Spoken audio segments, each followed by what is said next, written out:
Yeah, this one's both lower ball joints on a 97 Ford F150 XL. Take the ball joints off, yeah. First take the caliper off, the caliper bracket that holds the caliper on there, then the rotor, and the axle nut. The axle nut before the caliper bracket, because you need to put a punch in the rotor to hold it still, unless you put pressure on the four-wheel drive, but you don't want to crank on that axle nut with the four-wheel drive lock, so I do it that way anyway. Other people may do it other ways. And then next step after you get all that off will be take your upper ball joint and cotter pin out, lower ball joint cotter pin, loosen the nuts, and we'll drop them nuts out, and you split them both, and you pull this wheel assembly out of the way and set it over on something there. So the axle, well, you gotta pop the axle out and then pull the wheel assembly over, but I don't undo the axle from the transmission. I just turn the wheel and pop it out of the wheel assembly. You can bend the axle enough to pop her out of there. Move that whole wheel assembly over, and then you can get at the lower ball joint. And I'll show you another video of that. You gotta, if you don't have the press tool, there's another way to do it. It just takes more time. I did the other side already. It come out alright after I soaked it for a night.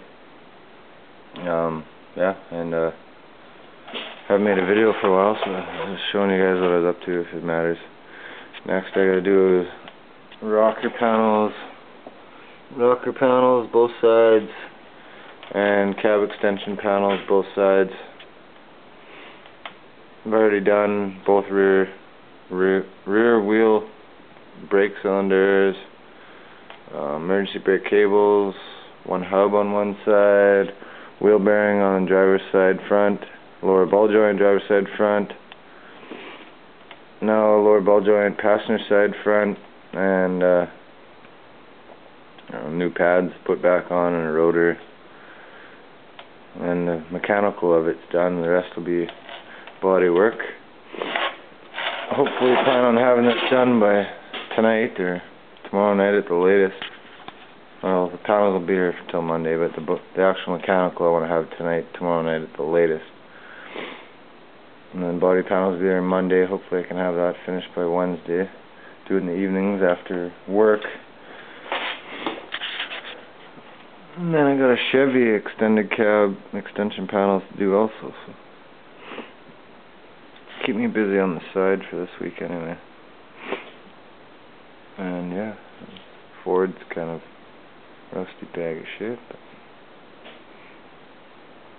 I guess you can just wire brush it up a bit, spray some gravel guard on it. Do the whole under the cab too, and the box and everything's all, it's totally just factory, and now it's all getting shielded.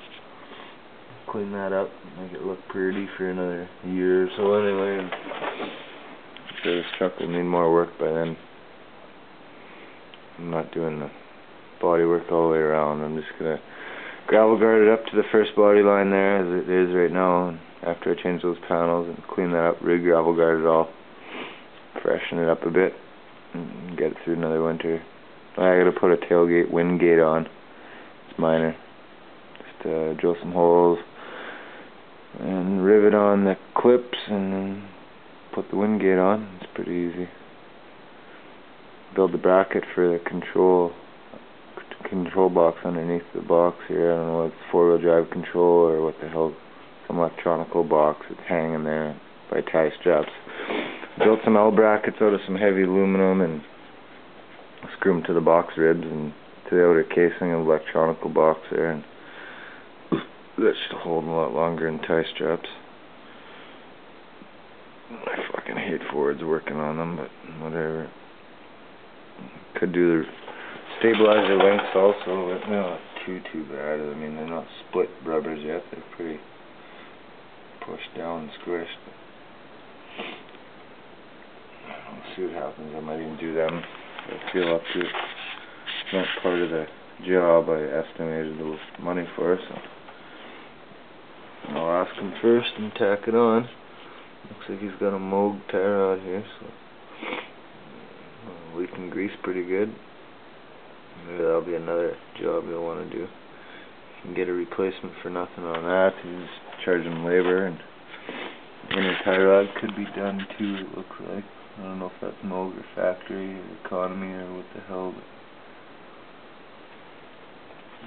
that's more work. This fucking thing has lots of it I could pick out, but it's not my chuck. If it was my chuck, I'd probably try to do as much as I could and tighten it all back up front end.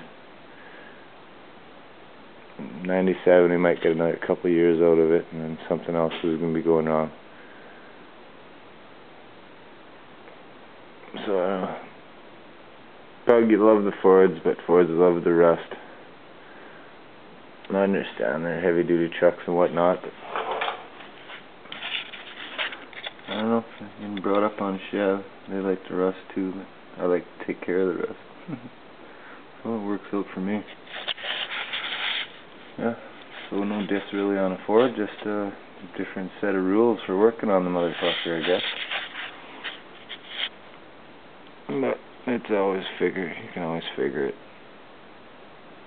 There's a way it's done every time, and I'll usually find it. Okay, so I'll make another video later and show you the control arm, lower control arm, once I get all this wheel assembly out of the way, and show how the ball joint comes out without the press. Looked all over YouTube, I couldn't find without a press removal. Everyone's, oh, with the press, you do it like this. Yeah, it's plain and simple that way, but let's do it the old school way, or redneck, whatever you want to call it, and show you how that's done. A little bit more time, but hey, fuck. Charge them accordingly, right? Okay. Peace out, guys.